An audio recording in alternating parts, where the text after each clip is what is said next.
There are 10 slots for 6 upper moons? Math is hard. I'm allowed to do this video how I like. And welcome to a video where I rank the upper moons, a group that's already in numerical order. Why did I choose this? This was such a bad idea. This list is actually very clever, I promise. Just wait till you see where I put Upper Moon 1. People are gonna be mad. God, I love my job. Number 10, primary moon of 6, Gyotaro. I'm putting my dear rat boy above his sister. Fight me, she's much more useful. She may be a prostitute queen, but that's still succeeding at running a small business, and here at Evil Corporation we take those wins. Gyotaro became a demon 126 years ago. This granted him immortality, but sadly for him not a new personality. In that time, he has devoured 15 Hashira, and assuming those Hashira were mostly men, he and I have spent our mid-20s in much the same way. He's an excellent melee fighter and can use his blood demon art to extend his combat range, allowing him to fight in mid-range. This is incredibly useful, as most of his opponents are demon slayers who specialize in close-range combat and tend to be a little bit lost at longer distances. Well, with one very notable exception. I grieve for him. He's also able to use his blood demon art to transmute his blood into poison. This allows him to fight on an axis completely unique to him and maybe Shinobu Kocho, as most demon slayers are pretty simple melee combatants with not much in the way of resistance to poisons.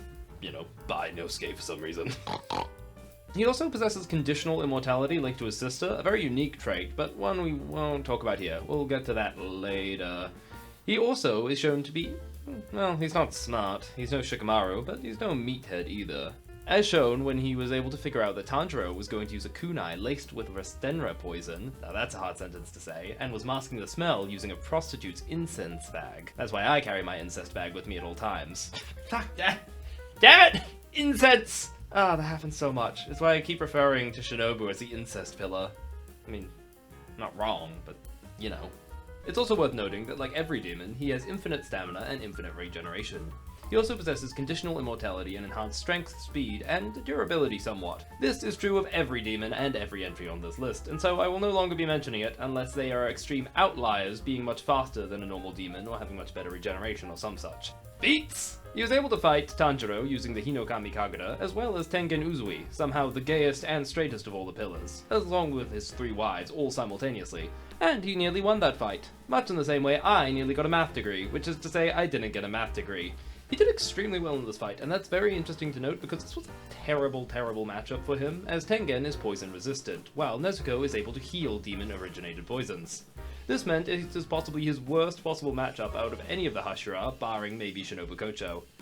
He did have to help his sister at several points during this fight, but he also received help from her as well, so we'll call that a neutral factor for now. Overall, his combat record is extremely impressive. Well, I mean, he fought once and then he died, so technically I have a better combat record than him, and I have the durability of a Pringle and a Super Collider, but still, it was a hard matchup for him and he fought well. Overall, Gyotaro is an excellent melee fighter with extreme durability, tankiness, and a pretty good sense for combat. And as you will see soon, I have fucking great combat fighters coming out of my goddamn ears. I could plaster my house with excellent melee combatants, and Muzan probably does. Everything good about Ducky is done better by other demons higher up on this list, with him offering absolutely nothing special. For the upper moons, he has average melee combat abilities, but with an absolutely terrible personality. And this is where we get to the other part of the list. Personality. See, I'm not ranking them based on who's most likely to be able to win the most one-on-one fights with other characters. The answer is Upper Moon 1, because obviously. No, I'm ranking the upper moons based on usefulness. If I were a prospective demon lord, Muzan, but with worst fashion sense, what would I want in my upper moons? Who would help me achieve my goals best, with fighting being one of them, but not my main priority? Who would I want in my devil organization? Well, I'll tell you right now, it's certainly not Gyotaro.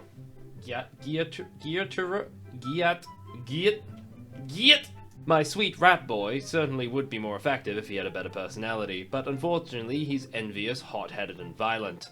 Now, it is stated that he would have won against Team Good Guy if he were less arrogant, however, he is arrogant, so that's like saying Hinata would be a better person if he was someone else. I will absolutely take a weaker version of a demon who will follow my damn plans than a stronger version who's more hot-headed and ill-tempered. Remember Batman? Man, that's a good start to a sentence.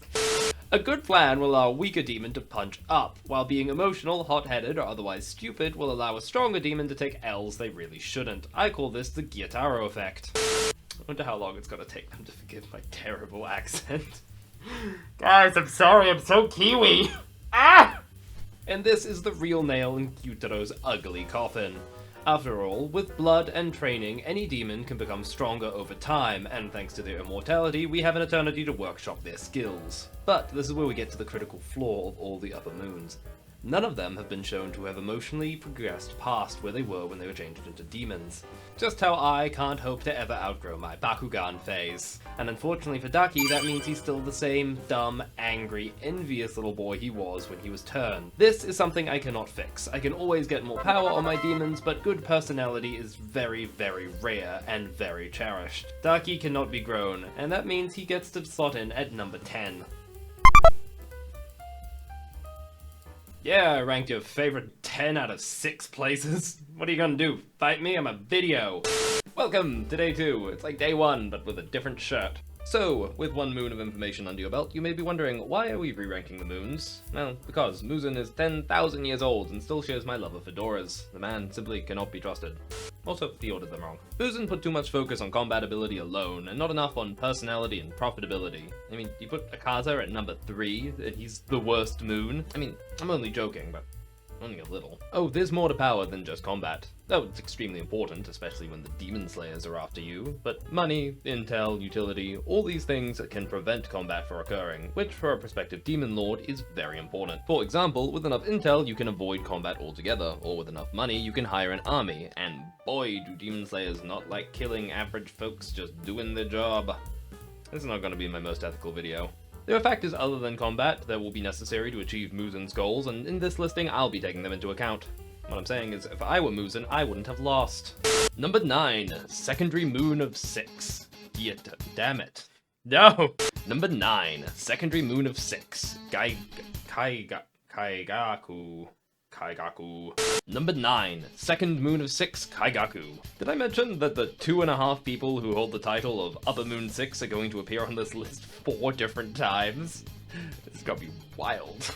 Kaigaku was a demon slayer and co-heir to the thunder-breathing style, meaning even as a human, he was an exceptional swordsman. After all, thunder-breathing is one of the 5 fundamental styles of breathing, and therefore the most common, and he was considered the best at it, or at least tied best. In fact, it is outright stated that he is an exceptional swordsman, something that will only get better once he becomes a demon and gets the physical stat buffs acquired by all demons. Thunder breathing is the faster style, something that Kaigaku is very well practiced in thanks to all the running away he does. You can't run away from your problems. Unless you want to lose weight, then running is advisable. Not only that, but he was able to master all 6 forms of thunder breathing, and whoosh! Did I say 6? Oh, I'm sorry. I meant to say all but 1, because thunder breathing has 7 forms, and he was never able to master the first and most fundamental form of thunder breathing, thunderclap and flash. Which is a bit like becoming the world's greatest plane pilot before learning to land, but here we are. And despite this massive flaw, he is still considered to be the best thunder-breathing user around. Well, tied with Zenitsu. Right. So his strength is considerable even before he becomes a demon. His Blood Demon art grants him electrokinesis, allowing him to augment his breathing style using black lightning. And anyone who's seen an L knows that lightning is an extremely powerful and versatile ability to have. From what we've seen so far, his powers are only directly suited to offense, which is unfortunate, but since he's canonically new to his abilities, I'm going to give him a pass on this for having not developed anything more interesting, or utility focused. What, you think Doma started out with his icy puppet Jamboree? Some abilities are going to take practice and refinement, and lightning is a very strong base to begin with. Also, along with Doma's ice abilities and Gyoko's water abilities, it kind of rounds out a Pokemon sort of situation I have going on with my upper moons. Kokoshibo would be fairy type, obviously. Oh, and Akaza would be fighting type. Got to emotionally exploit them all! No, my thing. What really impresses me about Kaigaku is that he's considered by Muzan to be his 6th strongest demon at his disposal.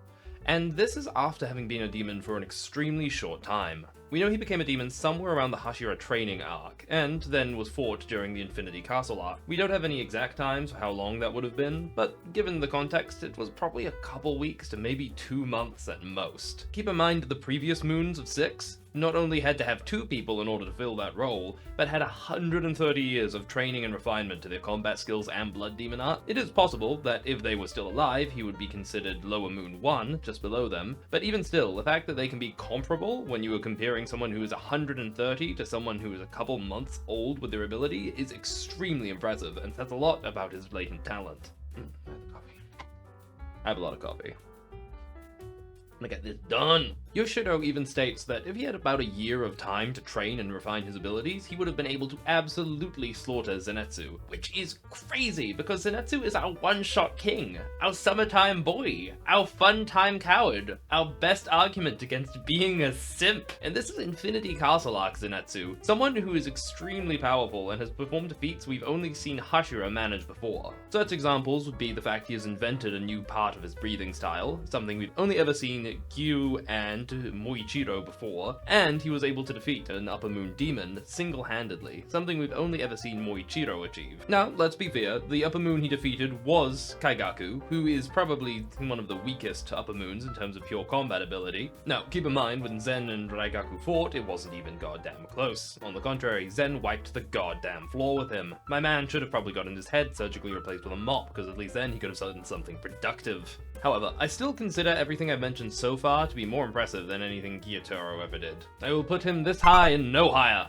Kaigaku is held back by his, well, everything else. He's not very smart. Raigaku is cowardly, selfish, stole money from the orphanage that took him in, and yes, this is Gyomei's orphanage, and then he sold out all of the orphans and his protector to a demon just so he could survive. A trend that would continue his entire life. This makes him a disloyal subject, which is not ideal, as relying on a disloyal demon is a lot like assuming that there can't possibly be a shark nearby because there's all this deep water in the way. However, the nature of Muzen's demon curse means he could kill him with a thought, which is useful as his primary motivation is staying alive, meaning he would be much easier to control than someone like Gyotaro, who, when angered and enraged, I think would be much more difficult to control, even with the threat of death or the promise of more power. Overall, I just find him to be a more promising demon with a lot more potential when given a little bit of time to train, along with being generally easier to control and deploy than the previous members of this list. Number 8, Moon of 4, Huntengu. Ooh, now this is a really interesting one. Feats! Huntengu can control his size, similar to Nezuko, being able to freely shift between a larger or smaller form. And what's interesting about this is he's shown to have intense durability even in his small state, so it would seem that his physical stats are retained despite his size, a bit like Ant-Man, meaning he can retain his base level stats while in his small form, an ability which pairs really well with his excellent stealth, as shown when he was able to get behind Moichiro and Tanjiro without either of them noticing. An incredible feat, and possibly the best feat of stealth of any of the Upper Moons we've seen. Combine this with an utterly fantastic blood demon art, and we really have something to work with. Specifically, he's able to generate emotion clones of himself. One is able to fly and use supersonic screams, one can generate lightning at will, one owns a spear, and the other can control what seems to be gravity to crush his enemies. This ability is especially useful as it doesn't actually have a projectile or any visual cue besides him moving a fan down, meaning it's very hard to predict exactly where he's going to strike. And I am being a bit dismissive. The Lance Boy, our tracksuit king, is actually able to generate energy projectiles to strike at long range, which is, it's a fine ability. It's just kind of meh compared to the rest of them. Finally, he can merge his clones together to combine their powers, kind of like when me and my friends combine our powers to become dumber than any of us would be separately. This emotional Megazord can control trees like Hashirama, a fantastic ability because he can seemingly generate an endless font of wooden dragons to strike at his opponents at long range. This ability excels at offense, defense, has a massive range, and is an AoE, or as precise as he wants it to be, depending on how many dragon heads he sends after somebody. Not only that, but he can also use the ability of all the other emotional clones combined. But it gets even more crazy because he can fire these ability out of the heads of the dragons, meaning they all get a range boost, as these are some long dragony boys, allowing them to fire off lightning, supersonic screams, gravitational attacks. He retains all of the benefits of the other 4 forms. Well, I guess he doesn't retain flight, which is actually a legitimate bummer. But besides that, it's a fantastic final gambit. Between his physical stats and his clones, he has excellent offense, defense, range, utility, speed, stealth, as well as the ability to split himself as the situation divides, either fighting at full power on a single front, or splitting himself and his powers so he can fight across multiple fronts. He's an extremely versatile demon and a very useful one.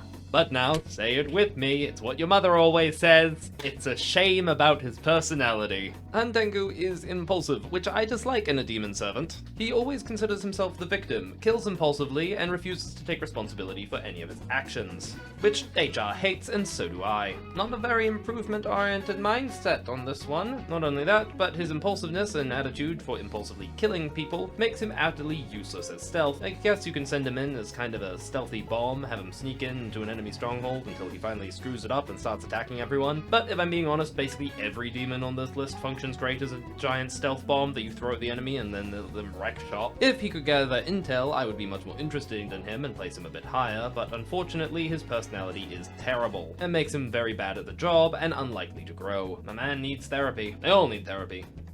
Except Doma.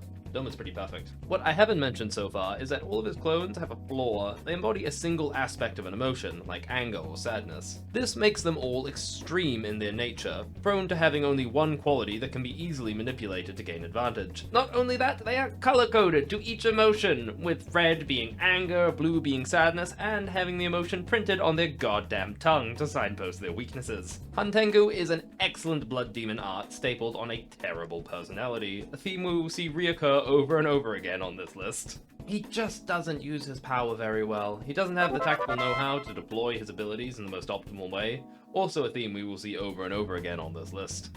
I'm especially interested in his flight clone, Urugi, I think, is how you say it, and he's equipped with wings, able to fly at extremely high speeds, as well as attack at range using sound projectiles. His durability is, and let's be honest, shite, because he has to have extremely weak bones to accommodate his low-weight body so he can fly. But the interesting thing is, flight is not an ability possessed by any of the Hashira. The longest range probably go to Gyome and maybe the Love Pillar, but even they only really can effectively deploy at mid-range. True, they all have mad hops, but true flight is an extremely useful ability for Muzen's army, and one that he never used to any interesting effect, especially when you consider it doesn't even use up the whole demon. It's only one of his clones. You can still keep all of his other useful abilities in one place, while utilizing the flight demon to gather intel and do all kinds of nonsense. His ability is utterly slept on in my book. Bad demon, 7th place. Number 7, Moon of 3, Akaza. You already know I don't like Akaza. He's a combat type, he punches good, he's good at getting punched. All of his blood demon arts go towards either punching better or getting punched better. He's fine. You know everything there is to know about him now. You have his entire build sussed. He does one thing, and he doesn't do it well, as he's utterly outclassed in combat ability by Moons 1 and Moons 2, and honestly a lot of other demons. He just offers very little. He did manage to kill my boy Rengoku, which is very impressive, and very infuriating. Not only that, he was able to go up against a marked Gyu and a marked Tanjiro, which is very impressive because this is Infinity Fortress arc Tanjiro. Someone who is able to wield the Hinokami Kagura, uses a mark, and can see the transparent world. So being able to fight both of them simultaneously is extremely impressive. Though on one hand, he does lose this fight, so it can't be that impressive. Though on the other hand, he could have regenerated his head and won the fight if he had desired. On the third hand, shut up, I'm inbred, he did choose to give up, which is not showing great initiative for the company, so minus points to you, sir. Akaza has the least utility of the moons. No marketable skills. He's not good at pottery. He's not a queen of prostitutes. He's just alright at fighting, and not very good for the standards of the moons. I know you like Akaza because you're basic. When your friends are asked to describe you, they say you're a good guy, the human equivalent of being described as inoffensive as your primary quality. But listen, all he's good for is combat, and he's not the best at that. Don't get me wrong, in a one-on-one tournament, he's perfectly placed. He would come third if we had all the demons fight each other in this situation. And isn't that just perfect for him? 3rd place. But life is not a tournament arc, and I'm damn well not planning to have my demon army fight fair or one-on-one. If I have Upper Moon 1 who beats basically everybody and Doma who beats basically everybody, I don't need a 3rd powerhouse just for more combat ability. Having an ace up your sleeve is good, and having 2 aces is better, but by the time you're stuffing in the 3rd one, you're just gonna get paper cuts on your wrist. Like, his destructive output is good, but that's kinda like building a ship which is all cannons and no sails. Yeah, you can blow stuff up, but it's still a pretty rubbish ship. All the other moons on this list either beat Akaza at everything he is good at, or just offer so much more in the way of relative utility and preventing combat or winning combat in other ways that he just has very little use. 7th place, and he's damn lucky he's that high.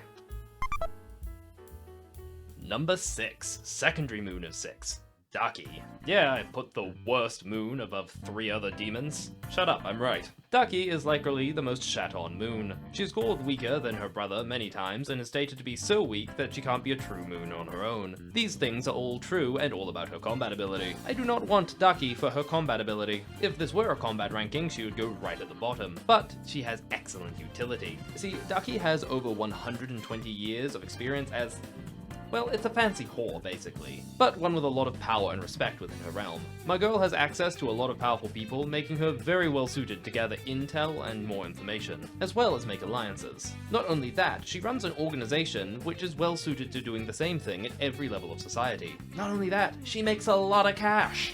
You remember money? That thing that can be exchanged. Man, that's a good sentence.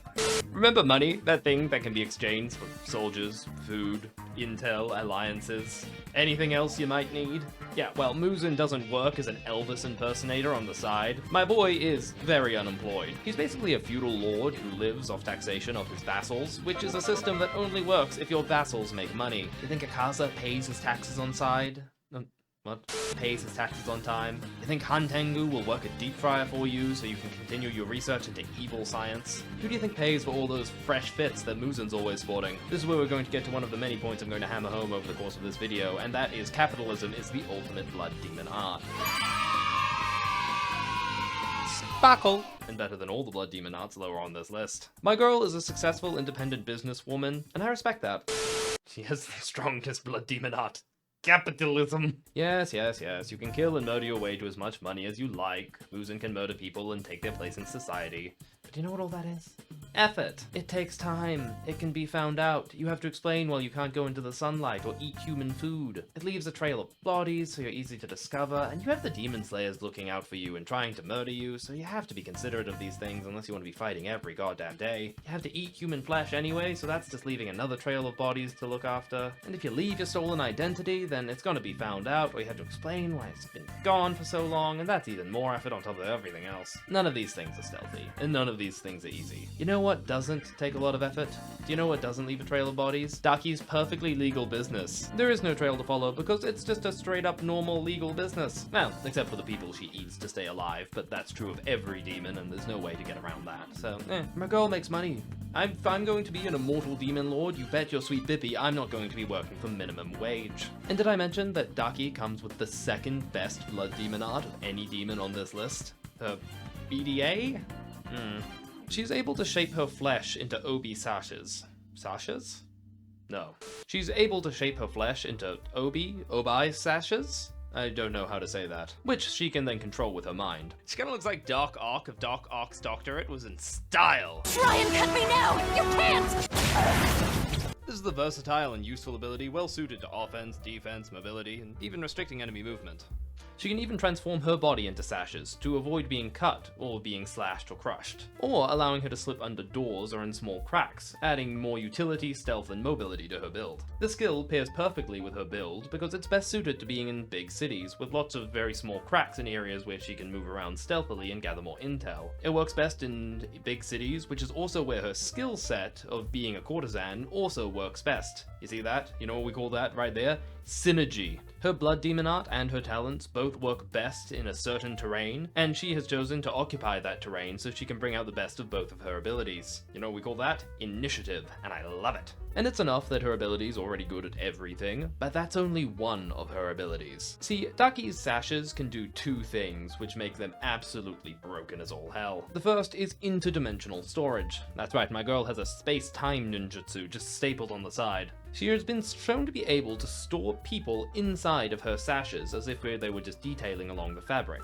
This seemingly adds no weight to her sashes, as well as preserving the people inside as if time were not passing. This alone would put her above Akaza. She, like all demons, has to eat people to survive, but here she can store her food, fresh and crispy, inside of her sashes, allowing her to better manage this resource that she has to consume. And I can't even begin to explain the usefulness of being able to transport troops with this ability. She could carry an army of humans or demons with her at all times, storing them on her person, effortlessly, hidden, and with no extra weight. She can even sneak into enemy positions by converting her own flesh into these sashes, sneaking into a position, and then deploying her troops from the inside. She's basically a one-woman mobile army or teleport. She can even do the reverse, sneak into an enemy position to retrieve a captured ally, or to kidnap an enemy, by firstly stealthing inside, and then taking someone inside of her sashes. This even augments her lack of combat ability, because though she is the weakest in terms of combat potential, she can just keep an army with her at all times, or a legion of demon bodyguards. Her blood demon arts are very well suited to covering her weaknesses. You could even have Uragi fly in with these lightweight sashes and deploy enemies like a goddamn bombing. Why am I so much better at being Muzan than Muzan? But it gets more broken, like Ducky wasn't broken enough. She can separate her strength into multiple bodies, giving up a fraction of her power to make sentient autonomous obi sashes able to carry out her will. She can set them to guarding food stores, spying on enemies, anything she really likes. Take her entire build thus far and then add on she can have multiple minds and be in multiple places at the same time, and you get an utterly broken demon. True, every sash she makes her weaker, but remember, she's not meant to be a combat type anyway, and has blood demon powers that can augment this weakness, as well as simply recombine herself with the autonomous sashes to return to full strength. There's only a single blood demon art ever shown to be more powerful than Ducky's with more utility, and we'll get to that. Ducky slept on, she's awesome. Though, let's be fair, there are some very important issues with Ducky. First of all, basically every demon on this list, as well as every Hashira and several of the non-Hashira, could absolutely take her in a 1v1 fight, which is unfortunate, as better physical stats would make her a much more useful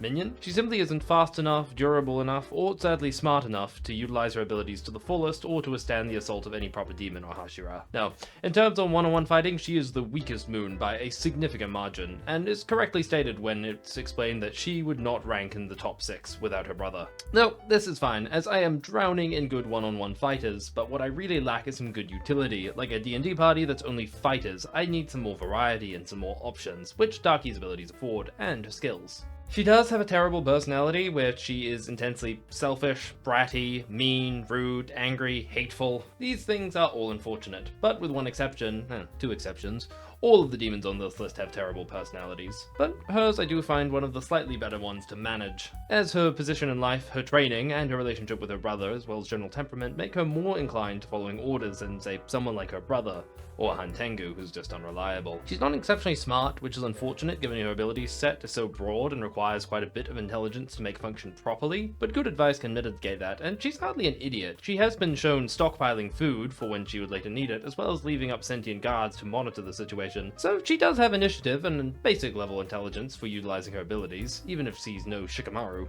Overall, she's a fantastic demon with a poor personality, but we're talking about demons here. I grade on the curve. 6th place.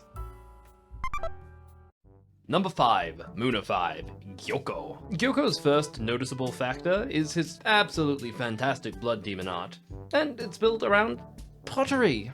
Which is great. Shut up. The best blood demon arts are always the ones built around something stupid, like sashes or pottery, while the more reasonable arts that are built around, say, fist fighting tend to be very terrible. His ability allows him to make pots, which is still not very impressive, but these pots can do many things. He can teleport between these pots at extremely high speed, functioning a bit like flying Raijin. We've never been shown that these pots have an especially broad range, which is unfortunate, and we've only ever shown him teleporting at short range. So even assuming that range is a limiting factor for this ability, it's still a fantastic one to have, as a short-range teleport is extremely useful. Not only are they good for teleporting, his pots are also capable of storaging.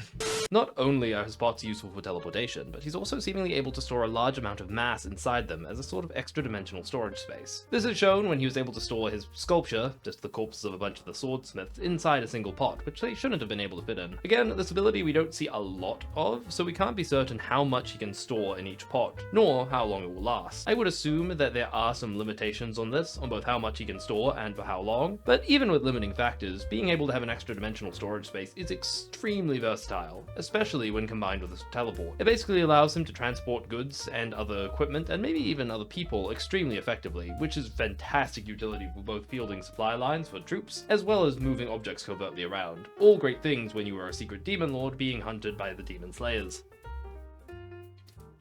Yeah, you may be seeing a lot of similarities. Gyoko is very similar to Ducky in his blood demon art, though with a few noticeable differences that make him much superior in sadly every way. If he can teleport long distances and can store material in his extra-dimensional space for longer, I would put him much higher on this list, close to number 3, so if that's your headcanon for his abilities, then do that and place him there in your mind. No, one of the things that puts him above Ducky and wins him the position of 5 is his ability as a very adept summoner. See, he can generate ugly fish, and I swear that's a better ability than it sounds. He can create a large number of water constructs, capable of moving long distances away from him and acting autonomously, and they vary in their abilities, either large bruisers able to take hits and dish out damage, having impressive regeneration, smaller units with blades able to inflict piercing damage and cut through material and be deployed in large numbers, or even levitating units which can attack at long range with an AoE. Overall, he just has a very wide pool of summons he can draw on for different situations and can deploy them depending on what the situation demands across a wide space, having a lot of them summoned simultaneously. This is much superior to Ducky, whose Sash seems to be more intelligent when she forms constructs but takes a direct portion of his power, while Kyoko doesn't seem to be any weaker even with a large number of his summons deployed. However, it is notable that these creatures have to be summoned from the pots and keep the pots attached to them as part of their body, and if it's destroyed, the construct itself is taken down. Since the pots are shown to have the same durability as any piece of pottery, they're not exactly difficult to dispatch once you know what you're doing, but you can still deploy them effectively to mitigate this situation. But he's not just limited to teleportation, extra-dimensional storage space, as well as a pool of summons.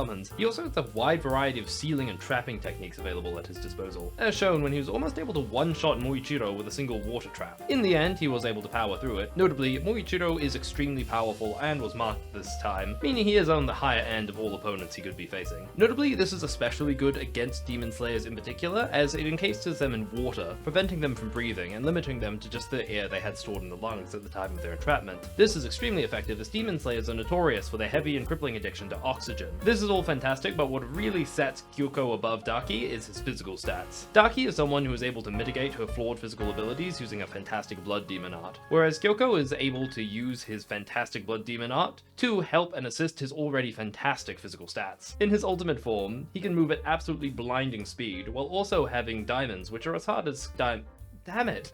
In his ultimate form, he's able to move at absolutely blinding speed, and possesses scales as hard as Diamond, offering an excellent defense, while not limiting him or reducing his flexibility in any way. Useful considering he is a gross slimy fish man with a tail, so flexibility is important for his fighting style. He can also transmute what he punches into fish, which sounds terrible, but is surprisingly useful. This ability I will now start referring to as Fish Touch, because the image it comes to mind is both disgusting and just so perfect for Gyoko. This is a weird but highly effective ability for countering high physical defense, and might function as a death touch in most situations, transmuting a foe into what amounts to water. This might mean that Gyoko is one of the few demons who is capable of killing other demons without the aid of sunlight, though it's also not shown whether it would work on them. Fish Touch also affects the ground, which is concerning and really good, as it functionally allows him to convert solid material in mass into what is either meat, which is an infinite free supply of food,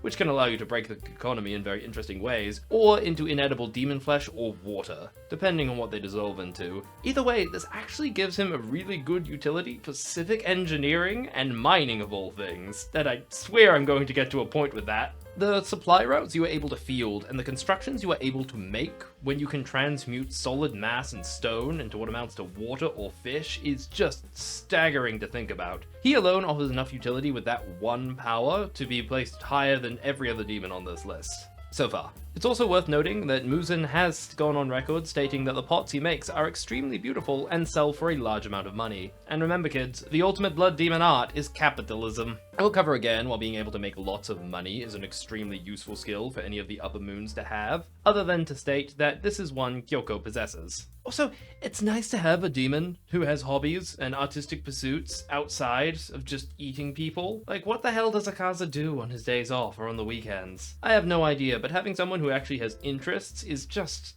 it's fantastic. It also has a surprisingly large amount of synergy, given that all demons possess an immortal body in most situations and won't die from aging, meaning he can refine his skill as an artisan over his immortal life, so the pots he creates will only ever get better in quality and sell for higher prices, which is extreme utility. My point is, Gyoko has been honing his skills for over 113 years, and will only ever be improving with time, making for an amazing resource to have. Like I said before, I'm not becoming a demon lord, so I can work minimum wage. And if a demon can bring in money, that's more useful than fighting in most situations. I'm drowning in combat types, drowning in serial killers. I can make more serial killers with a touch as Muzan, but an artisan who is actually devoted to his craft and practices it consistently over his immortal life, now that is hella value. You can have your demon army and live in a hut if you like, but the ability to bring in cash without conflict is extremely useful for stealth and avoiding fighting outside of your own terms, and as a demon lord, you want to control when combat occurs. His pots are safe, legal, ethical, bring in good cash. Kyoko is top tier, no arguments.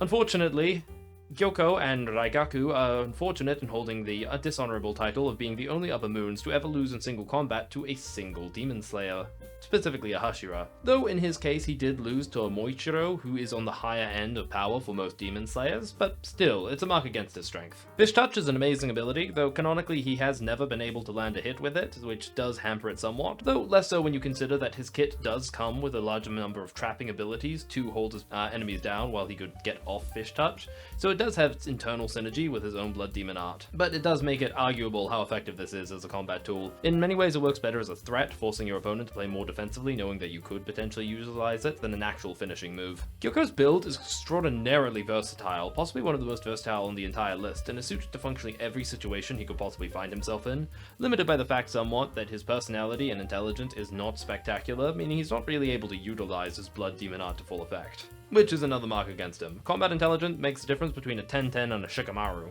He is shown to be prone to anger, but to be extremely fond and fearful of Muzan, so he has one of the better personalities overall. Number 4, Moon of 6, Ducky and Guturo. I promise this will be short. Ducky and Guturo might be the same demon. They share a body in most situations, as well as a mortality, which is strange. So long as one lives, the other can't die. We don't know how long they can remain separated for while this remains into effect. They may perish if separated for too long, or lose their joint mortality if separated for too long, so it's never explained. But if it does persist, even when they've been separated for a long time, you could just plant them on different ends of the continent and have two functionally immortal fighters, which would be utterly fantastic. I assume, though, there are limits to this ability, given that we were never shown them actually utilizing this in the show. But even assuming there are limits to their co-joint mortality, if we had to count both Ducky and Guturo as a single entity, I would place them this high on the list, as you get all of Ducky's extreme utility, but with a lot more survivability granted by Guturo's comparatively superior physical stats. And I promise I'm done with Upper Moon 6 now. I won't put any more Upper Moon 6s on here. I'm gonna... drawing a hard line. 40% of the list is Upper Moon 6 and no more. Number 3, Moon of 2, Doma. What? Moon of 2 is in 3rd place? Then who's gonna be number 1? Moving on. Doma has extreme regeneration, and I note this as something possessed by all demons, but it seems Doma's regeneration goes beyond what is usual, even for an Upper Moon demon. He's able to adapt to Gocho's poisons extremely quickly, and keep in mind that Gocho, with the aid of Tamiyo, was able to concoct poisons that even Muzan was not able to disarm in time. She is an extremely adept poisoner, and he was able to overcome her in seconds. Though in the end, one of her poisons was able to get the best of him using sheer quantity alone, his regeneration is extremely notable. Not only that, he has absolutely blinding speed, able to steal Kanoi's blade from her hands without her even noticing. And Kanoi is fast. Even when she's not utilizing her final breathing technique, she was trained by the fastest Hashira, as stated by Doma, Shinobu Kocho. So for him to be able to completely disrespect her like that shows insane speed, even for an Upper Moon. And on top of that, Doma has an excellent personality! I swear to God, this is the only time I will ever say this for any demon on this list, but Doma is fantastic. Everyone else on this list is getting letters from HR, I swear. See, Doma is a psychopath, feeling absolutely nothing at all in the way of emotions or remorse. And here in big business, that is an absolute benefit. I am drowning in ennui-riddled theater kids here. I have edgelords coming out my damn ears, but to have someone who's nice, personable, and can hold a damned conversation is worth its weight in gold. And I do not care that it is an act designed to get you to lower your guard so he can eat you. I will take this. This is an absolute win among demons. He has the best personality by a huge margin. Despite his complete lack of feelings, he has invented a personality. A made-up persona of someone who cares deeply for everyone around him. A kind, happy, lively fellow just here to see how you're doing and check in. And thank fuck, we need that. Everyone in this crew is a total edgelord and really mean. I need someone to make the office Christmas party less awkward, and if this is all I'll get, I'm gonna take it. He's calm, cool, collected, nice, happy to follow orders. Doma's personality could not be better. He's also shown to have run a cult successfully for a long time, which has been covering up a series of occult cannibalistic murders, and has not slipped up or given itself away. This is a sign of excellent workplace culture, and I think someone's gonna make manager. He also brings in the cash, followers, and intel, which as you now know is a fantastic ability. Remember, the greatest blood demon art is capitalism. True, his followers do tend to be the crazy religious type, as this is a cult, which is unfortunate, but what more can a demon lord hope for, really? A lot, actually. I think a lot of very reasonable people would sign on to Demon Lord Muzen's entire life plan if he only could use Daki's human delivery service for a low-cost alternative to travel, or maybe Gyoko's construction service to offer good civic engineering for cheap and competitive prices. Am I the only person who consistently thinks about how demonic magic can be used for good municipal planning? What I'm saying is demon magic offers a lot to the average Japanese peasant, and I could have taken over Japan with good, cheap civil services alone. Although you all your opposition, which is nice. Doma also has a fantastic blood demon art. Doma also has a fantastic blood demon art, granting him cryokinesis, allowing him to conjure ice from his blood for multiple effects. He can chill the air in a massive area around him as a side effect of most of his blood demon arts, which is extremely useful as most of his opponents of note tend to be demon slayers who are dependent on breathing. Suckers. He can conjure icy vines to trap and ensnare his opponents, summon razor-sharp shards of ice to skewer his opponent at long range, conjure massive golems to defend himself and attack at long range while also providing excellent defense to himself, functioning a lot like a Susano, and even is able to generate ice clones of himself, which are able to do all of the above, fight at high speed and with high defense, and use all of his blood demon arts. He's also able to retain anything that these little demon ice clones are able to learn, so if I had him, I would set him about making as many ice clones as possible and then learning the everything about everything, but he can still be effectively deployed for many other things. Flaws. Doma has no flaws. He's perfect. Great personality, great blood demon art, great utility, great combat stats. He's everything. He is the perfect demon. Number 2, Moon of 1, Kokoshibo. Kokoshibo can kill all of the other demons on this list in single combat. No, I hear what you're saying. I have been holding Akaza down this entire video and bullying him for having absolutely no utility and being a pure combat type, but I swear this makes sense, just listen. I love utility. I want to stock up on as much utility as I can, and I have spent an entire video hammering home that one single point. But in the end, someone has to be good at melee combat. A nice mean bruiser you can trust to win any given fight. A backup plan for your backup plans. For when all the intelligence and the cleverness fails, someone who can just throw down at close quarters and you'd be trusted to win. I mean, even Batman has to learn to fight. Kokoshibo will fight and he will win. He is our final ace in the hole. The ultimate bodyguard. The final defense for when all the cleverness fails. All of the demons in this list so far could take on a very small to a very large army on their own, so we don't need to prioritize pure fighting skill too much, but it's always good to have at least one demon who is specialized in being a pure bruiser. Like I say, even a balanced D&D party will always have one guy who's just really good at taking and dishing out pure damage. No tricks, no gimmicks, no utility. The beating heart of the party around which everything else is built. If the group were a band, he'd be the drummer, setting the beat around which everything else can be constructed. A good core, uncomplicated foundation of kick-ass. And Kokoshibo is that guy, our final trump card, the reason Akaza is utterly useless. Everything Akaza can do, Doma and Kokoshibo can do better, being overall stronger at one-on-one combat than him, while in the case of Doma offering more utility, and Kokoshibo just offering more pure physical stats. Wait. But if he's number 2, then who's number 1? Flaws! Kokoshibo has overcome beheading and then immediately gave up, which is not a good look. We do not call that being a team player. He does lack utility, but granted, we don't really need him to have utility, as he's on this list to be our pure specialized fighter, so I'm not sure I'd rank that as an actual flaw for him. Kokoshibo's build is extremely specialized and perfectly suited for the niche we want to fill, and so for that, we'll have at least one person on this list we will let off the hook and have no utility. Here she is, the best character, the strongest demon, the true Moon of 1, the absolute MVP of Muzen's team. Second Moon of 4, Nakami. She has seemingly no melee combat skills at all. In fact, I don't believe we've ever seen her stand up, so maybe she's got Tonka trucks for legs under those robes. Who knows? Not me, I don't care. My girl don't need legs, or martial skills. Because she has the best blood demon art. The Infinity Castle. Yes. It's a blood demon art so good and so relevant they named the entire bloody final arc after it. It's like if the final arc of Naruto was called Friendship no Jutsu, or if the final arc of Avatar The Last Airbender was called Book Lion Turtle. The secret fifth element, able to bend the logic of the plot itself. Wait, what tier list process? Nakami's blood demon art gives her the ability to generate an infinite extra-dimensional space. This gives us infinite storage, so she's already better than Akaza. But she can also control this space at will, reshaping its structure to her desires. Now, it seems there are limits to this, we never seen it take any form besides feudal Japanese castle, but she can move the walls, floors, ceilings around as she desires to crush people. This gives us the perfect base, as it is unsiegeable. When doors vanish, hallways lead in circles, and the very floors, ceilings, and walls could crush you at any second. No one would have a hope of being able to reach you. This alone makes her broken as all hell. This base is incredibly useful for a species like demons who explode on contact with sunlight. as in this time-space, the sun doesn't exist. She can generate eyeball constructs that can sneak out autonomously and spy and gather intel, another top-tier ability and very useful, and she even has a perfect personality. Calm, quiet, assertive, collected, logical, loyal, and unlike Doma, her personality isn't imaginary. No, every part of her blood demon art is utterly fantastic, but the power that really takes it over the edge and breaks this world over its knees is teleportation. See, there's no way in and out of her time-space, except through gates or portals that she chooses to create or dismiss at will. She can open these gateways across the span of the country. She can bring people in or out of her space at any moment. She can move troops to any location, transport goods across countries. You will not be found.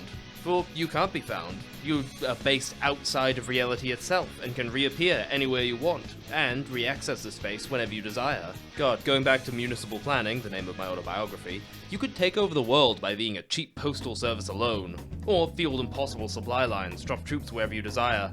Nakami alone could make a normal army completely unbeatable. And you never have to fear the sun! You can just dip away back into your dimension where the sun doesn't exist at will. In fact, Akaza, Kokoshibo, and Muzan have all overcome beheading, leaving the sun as their only weakness and only form of death. Meaning, while they're inside the space, they have perfect immortality. But it gets better! Gee, those entrances I mentioned that can appear anywhere are controlled by her and can be dismissed at a thought. So, even if someone gets inside, it's not going to help them. Her reaction time was so fast that she was able to compete with two Hashira simultaneously, and neither was able to harm her.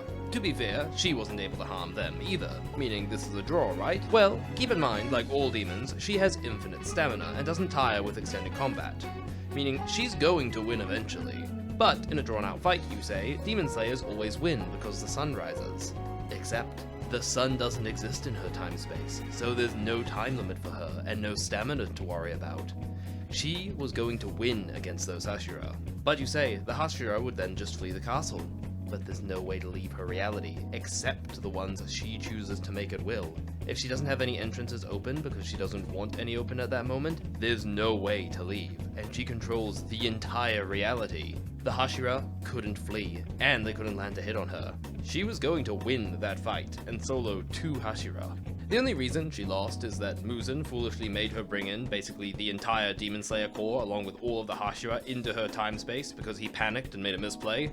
As remember, Muzan, aka you, aka me, aka us, in this hell together, has a telepathic link to all of his demons. And even then, she likely would have been able to overcome this situation as they've been managing quite well, except for the fact that one of the members of the Demon Slayer Corps, now honorary members, happened to have a demon blood art that managed to counter her perfectly, being able to slip past her defenses, using a stealth ability, and then override her mind. She was so powerful, in fact, that the moment she fell under enemy control, Muzan instantly killed her, rather than fight her for even a few seconds. This is how dangerous Muzan considered her to be. If Muzan hadn't played like a goddamn twat, the Demon Slayers would have lost. And that's against Nakami alone, not even counting the rest of the moons. She is the perfect demon, with the perfect blood demon art. Completely unstoppable, if you're not Muzan and you don't play like a wet rag. And that's the list, guys, aka my CV as to why I should be the next Michael Jackson themed Satan. Man, that took a while. It's been like, what, 4 months now? Man, life got crazy. Anyway, welcome to Era 2, guys. Things will be a lot more consistent now, so expect some new uploads much more regularly, and some much longer content. See you in the next video.